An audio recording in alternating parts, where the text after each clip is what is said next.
नमस्कार दोस्तों, ये वीडियो नंबर 2 है। Chapter 1 M Laxmikanth 7th edition. हम लोग देखने वाले हैं आज चैप्टर नंबर 1 हिस्टोरिकल बैकग्राउंड को। तो आइए शुरू करते हैं।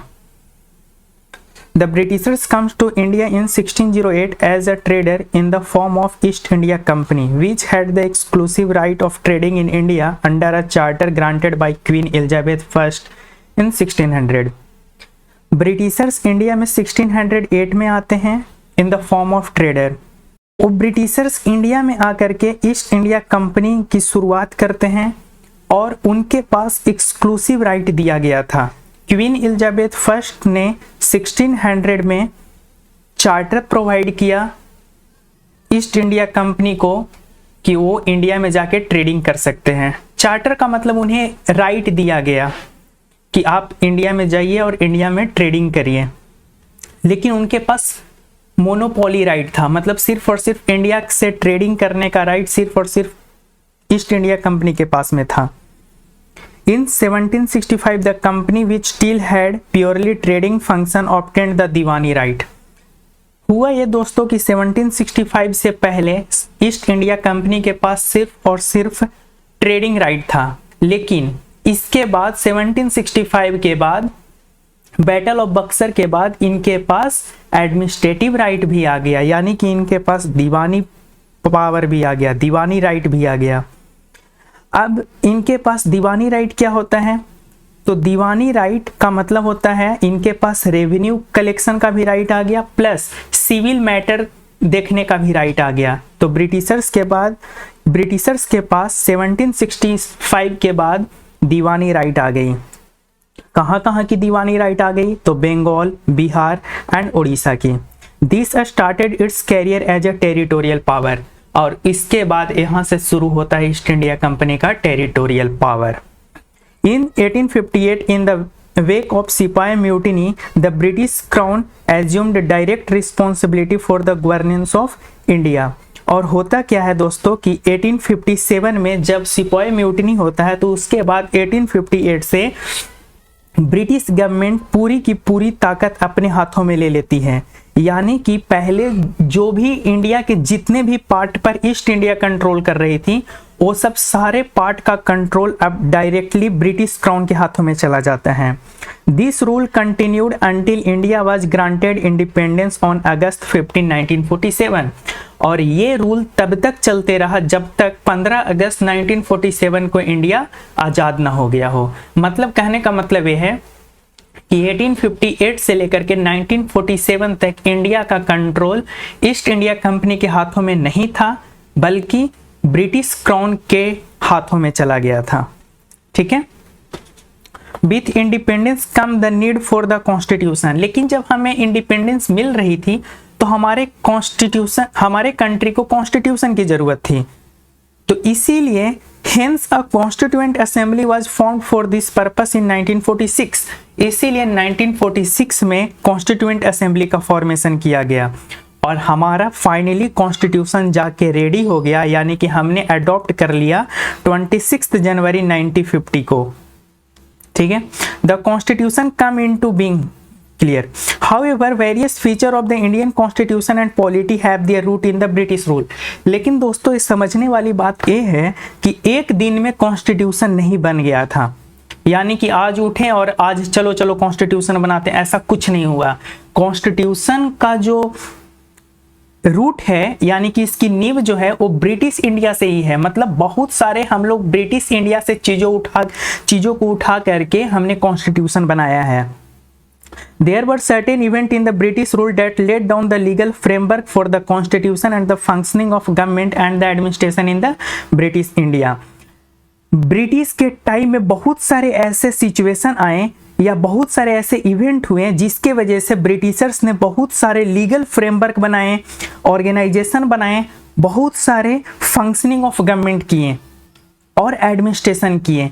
तो ये उनका legal framework, functioning of the government, administration, ये बहुत ज़्यादा इंपॉर्टेंट रोल प्ले करता है जब हम लोग कॉन्स्टिट्यूशन बनाने बैठे थे तब। These event have greatly influenced our constitution and polity. तो आज के डेट में जो हम कॉन्स्टिट्यूशन और पॉलिटी देखते हैं, इसका नींव इसमें जो बहुत सारी चीजें ली गई है वो ब्रिटिश टाइम पीरियड से ली गई हैं। They are explained here in the chronological order under the major heading. तो दोस्तों समझने वाली बात यह है कि आज जो हम कॉन्स्टिट्यूशन और पॉलिटी देख रहे हैं ये ब्रिटिश से ली हुई है, बहुत सारी चीजें इसमें ब्रिटिश से ली हुई है। तो हम लोग ब्रिटिश के टाइम पीरियड को समझेंगे। बेसिकली ब्रिटिश का दो टाइम पीरियड हुआ, एक ब्रिटिश क्राउन से पहले और एक ब्रिटिश क्राउन के बाद। तो ब्रिटिश क्राउन से पहले वाला था वो कंपनी रूल था, और यानी कि 1858 से पहले ईस्ट इंडिया कंपनी थी और 1858 के बाद ब्रिटिश क्राउन था। तो ईस्ट इंडिया कंपनी ने क्या क्या कॉन्स्टिट्यूशन से रिलेटेड काम किए थे, यानी कि उसने किस किस तरीके का नियम कानून बनाए थे जो कि हमारे आगे चल के कॉन्स्टिट्यूशन में इंपॉर्टेंट रोल प्ले किया। और क्राउन रूल में यानी कि 1858 से लेकर के 1947 तक क्या क्या इंपॉर्टेंट रूल्स एंड रेगुलेशन बनाए जो कि बाद में हमारे कॉन्स्टिट्यूशन बनाने में हेल्प हुए। तो बेसिकली हम इस चैप्टर में ही पढ़ने वाले हैं कि कॉन्स्टिट्यूशन बनाने के लिए हमें इससे पहले क्या क्या रूल्स एंड रेगुलेशन ब्रिटिश के टाइम में था वो समझना है। तो दोस्तों यहाँ पे इस चैप्टर में हम बस दो ही टॉपिक पढ़ने वाले हैं, company rule and crown rule. तो कंपनी रूल में क्या क्या नियम कानून बनाए गए, किस तरीके का नियम कानून था वो हम समझेंगे। चलिए अब शुरू करते हैं कंपनी रूल। तो कंपनी रूल का टाइम पीरियड है 773 यानी कि 1773 से लेकर के 1858। तो इसमें सबसे पहले आता है रेगुलेटिंग एक्ट ऑफ 1773। समझते हैं दोस्तों रेगुलेटिंग एक्ट ऑफ 1773 क्या बोलता है। This act was a great constitutional importance as it was the first step taken by the British government. Constitution के लिहाज से ये जो एक्ट लाया गया था रेगुलेटिंग एक्ट ऑफ 1773 ये बहुत इंपॉर्टेंट एक्ट था। कैसे समझते हैं, क्योंकि इसने तीन काम किए थे। रेगुलेटिंग एक्ट ऑफ 1773 ने तीन काम किए थे। सबसे पहला जो काम था, ये पहला स्टेप था, it was the first step taken by the British government to control and regulate the affair of East India Company in India. British government के द्वारा ये पहला स्टेप था कि इंडिया में ईस्ट इंडिया कंपनी को रेगुलेट किया जाए। Second, it recognised for the first time the political and administrative function of the company. ये पहली बार पॉलिटिकल एंड एडमिनिस्ट्रेटिव फंक्शन को रिकॉग्नाइज किया था। It recognised for the first time the political and administrative function of the company के administrative and political function को recognise किया था। Third, it laid the foundation of the central administration in India. और regulating act of 1773 के help से ही central administration दोबारा से India में बनना शुरू हुआ था। तो दोस्तों एक चीज याद रखने वाली बात यह है कि अभी मतलब 1773 से लेकर के 1858 तक हम लोग सेंट्रल एडमिनिस्ट्रेशन की तरफ जाएंगे, लेकिन बाद में दोबारा से 1858 से बाद में हम लोग देखेंगे कि डिसेंट्रलाइजेशन ऑफ पावर होगा।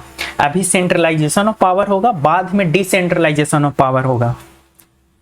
अब समझते हैं the feature of this act are as follows, यानी कि रेगुलेटिंग एक्ट का फीचर क्या क्या था। सबसे पहला फीचर था It designated the Governor of Bengal as a Governor General of Bengal and created an executive council of 4 members to assist him.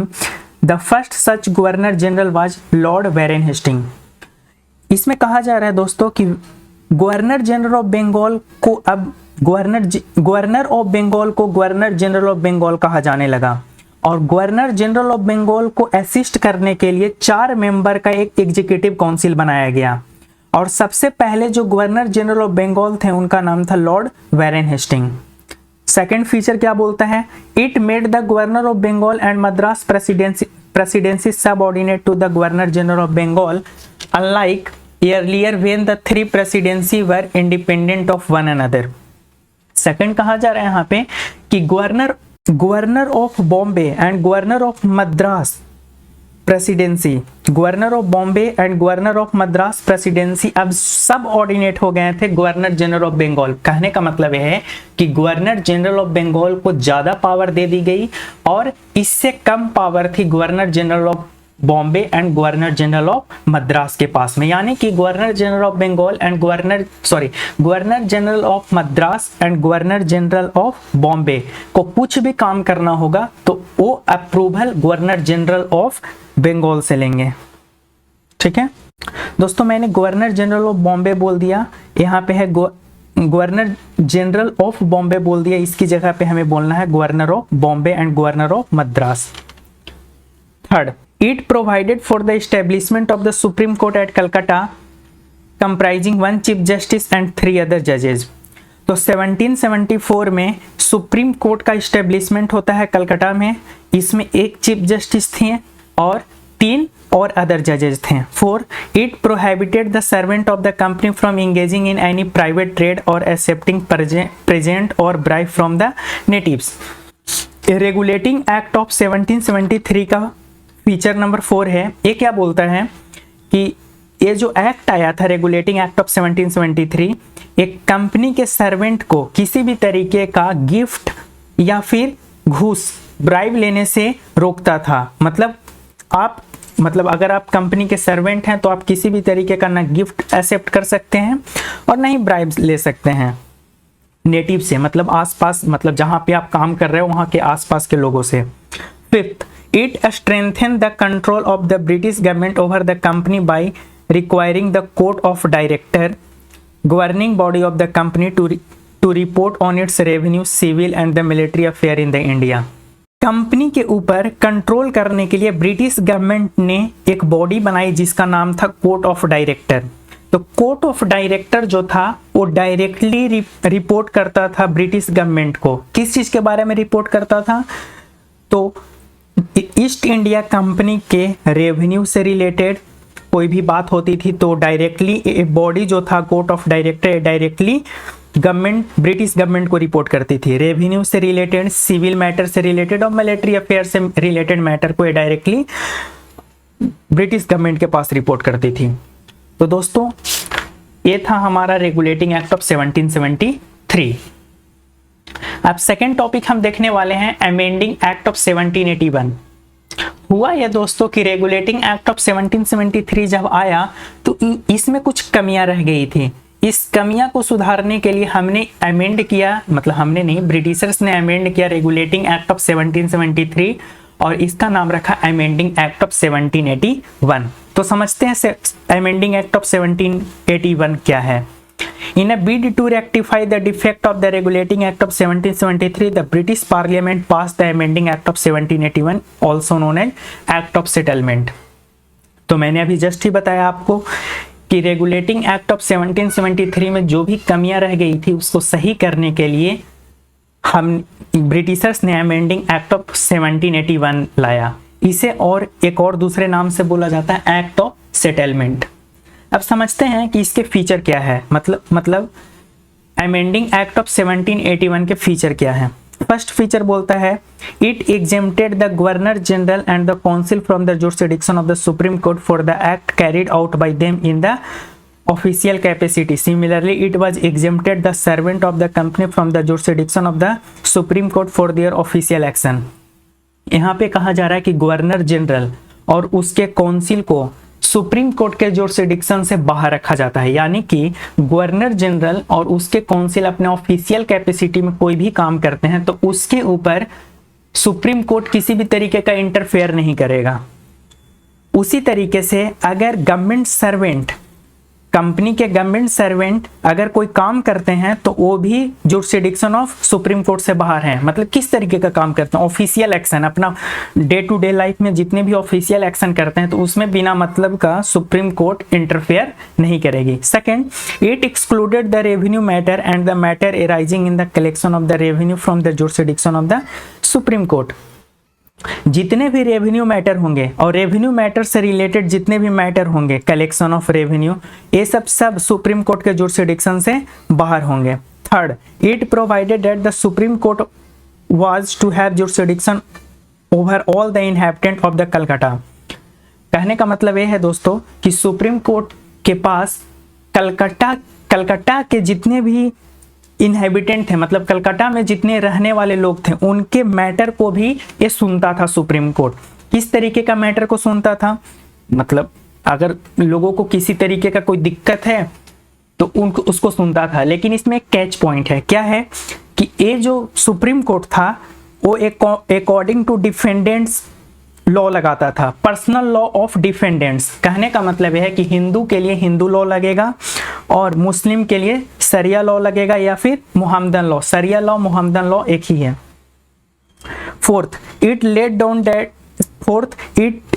Down that the appeal from the provincial court could be taken to the governor general in council, not to the supreme court.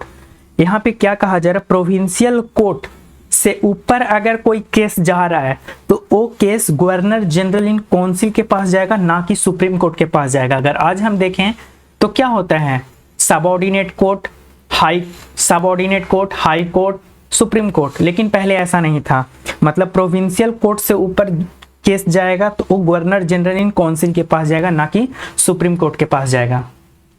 Fifth, it empowered the governor general in council to frame regulation for the provincial court and the council. ये बोल रहा है कि governor general in council के पास right आ गया to frame regulation for the provincial court and the council. Governor general in council के पास राइट था कि वो रूल्स एंड रेगुलेशन बना सके प्रोविंशियल कोर्ट और प्रोविंशियल कोर्ट से रिलेटेड काउंसिल के लिए। तो दोस्तों यहाँ पे अमेंडिंग एक्ट ऑफ 1781 कंप्लीट होता है। अब आगे देखते हैं Pitt's India act of 1784। Pitt's India act of 1784। The next important act was the Pitt's India Act of 1784। दोस्तों यहाँ पे एक याद रखने वाली बात है, पिट्स इंडिया एक्ट जो था ब्रिटिश पार्लियामेंट में इसे इंट्रोड्यूस किया गया था। उस टाइम के प्राइम मिनिस्टर विलियम पिट के द्वारा। तो समझते हैं पिट्स इंडिया एक्ट के फीचर क्या क्या थे। आपको तो ये समझ में आ गया ना कि Pitt's India act British parliament में इंट्रोड्यूस किया गया, बाद में जब ब्रिटिश पार्लियामेंट से पास हो गया तो इसे इंडिया में इनेक्ट कर दिया गया। अब समझते हैं पिट्स इंडिया एक्ट ऑफ 1784 क्या था, इसके फीचर क्या क्या हैं वो देख लेते हैं। फर्स्ट फीचर बोलता है it distinguished between the commercial and political function of the company. Pitt's India act of 1784 जो है वो कंपनी के कॉमर्शियल फंक्शन को और पॉलिटिकल फंक्शन को दोनों को अलग अलग कर देती है। Second, it allowed the court of director. यहाँ पे दो बॉडी बनाई जाती है, court of director and board of control. पहले थोड़ा सा आप याद करिए, अभी जस्ट हमने पढ़ा था रेगुलेटिंग एक्ट में कि क्या था, कोर्ट ऑफ डायरेक्टर जो था अकेला एक ही बॉडी था, ये सारे मैटर को देखता था, यानी कि रेवेन्यू मैटर को भी देखता था और भी अलग अलग तरीके के कॉमर्शियल अफेयर को देखता था, तो ये सब देखता था। लेकिन अभी हमारे पास दो अलग अलग बॉडी बना दी गई, court of director and board of control. तो कोर्ट ऑफ डायरेक्टर क्या क्या मैनेज करता था, तो कॉमर्शियल अफेयर को मैनेज करता था। लेकिन एक जो नई बॉडी बनाई गई थी अब, जिसको बोलते हैं बोर्ड ऑफ कंट्रोल, ये पॉलिटिकल अफेयर को मैनेज करता था। इसीलिए अब एक डुअल गवर्नमेंट बन गया था, यानी कि board of control and court of director, ये दो बॉडी थी ईस्ट इंडिया कंपनी को देखरेख करने के लिए कि ईस्ट इंडिया कंपनी किस तरीके से काम करती है। Third, it empowered the board of control to supervise and direct all the operation of civil and military government और revenue of the British possession in India. तो बोर्ड ऑफ कंट्रोल को और क्या देखना था, तो British supervise and direct all operation of the civil and military government और revenue of the British possession in India.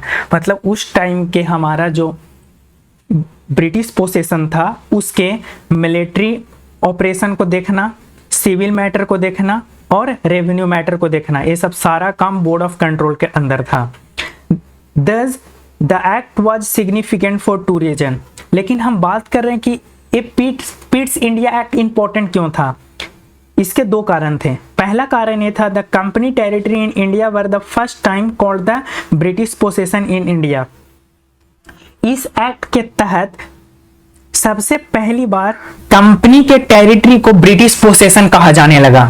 मतलब इससे पहले तो कंपनी की टेरिटरी थी, लेकिन इस एक्ट के बाद से कंपनी के सारे टेरिटरी को ब्रिटिश पोसेशन कहा जाने लगा। Second, the British government was given the supreme control over the company affair in its administration in India. British government के पास सुप्रीम कंट्रोल आ गया कंपनी के सारे अफेयर और एडमिनिस्ट्रेशन से रिलेटेड, मतलब कंपनी के ऊपर अब ब्रिटिश क्राउन रहेगी। कंपनी को कुछ भी करना होगा तो उसे ब्रिटिश क्राउन से परमिशन लेना पड़ेगा। नेक्स्ट है एक्ट ऑफ 1786। ये क्या बोलता है? Act of 1786।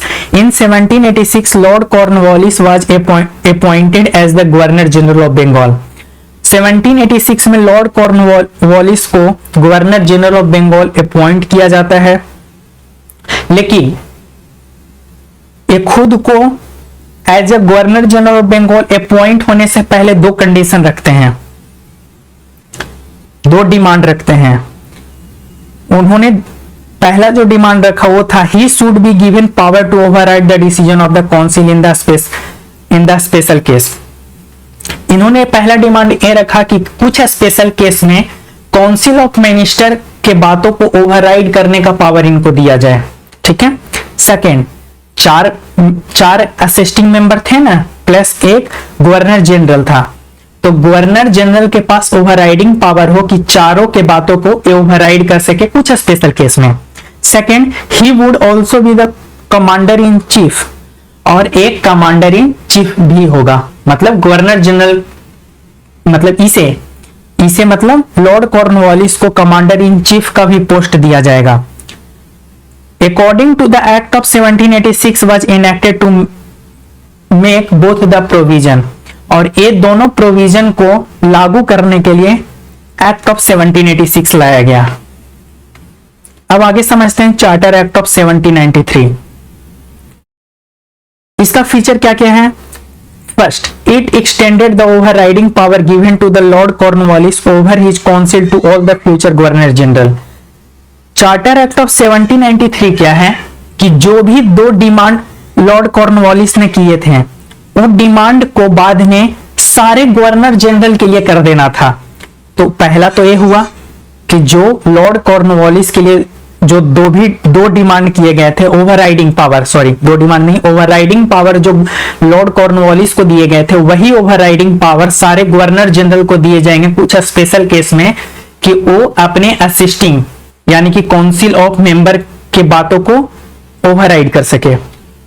Second, it gave the governor general more power and control over the government of the subordinate presidency of Bombay and Madras. Governor general, it gave the governor general more power and control over the government of subordinate presidency of Bombay and Madras. Governor general के पास ज्यादा power अब आ गई, कि अब इतनी power आ गई कि वो बॉम्बे और मद्रास के गवर्नर को सबऑर्डिनेट कर सकता था, मतलब उनको अपने नीचे रख सकता था। Third, it extended the trade monopoly of the company in India for a period of another 20 year. और यहाँ पे यानी कि चार्टर एक्ट ऑफ 1793 में अगले 20 सालों के लिए ईस्ट इंडिया कंपनी का ट्रेड मोनोपोली को बढ़ा दिया गया।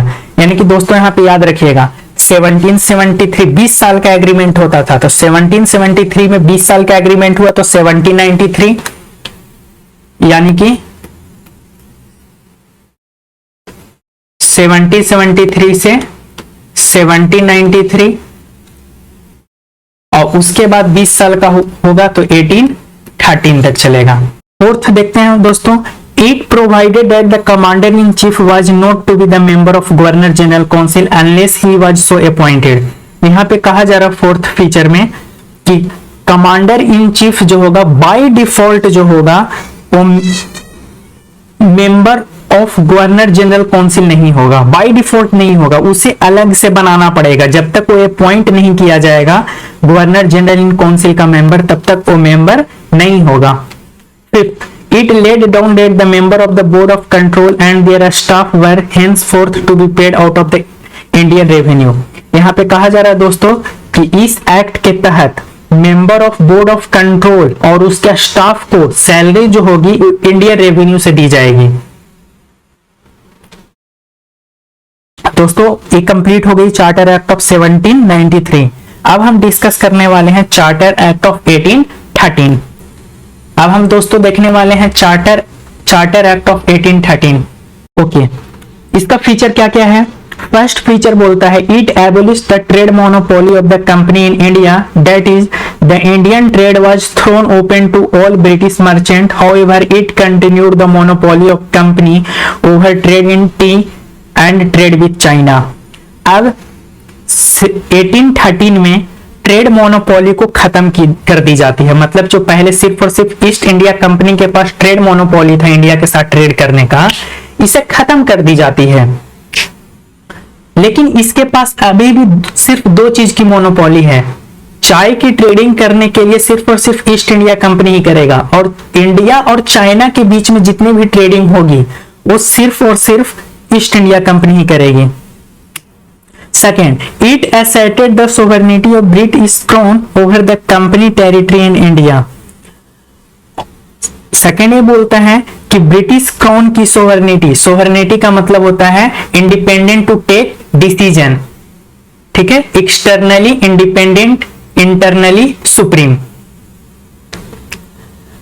तो सेकेंड ए बोल रहा है कि ब्रिटिश क्राउन के पास सोवरेन पावर आ जाता है।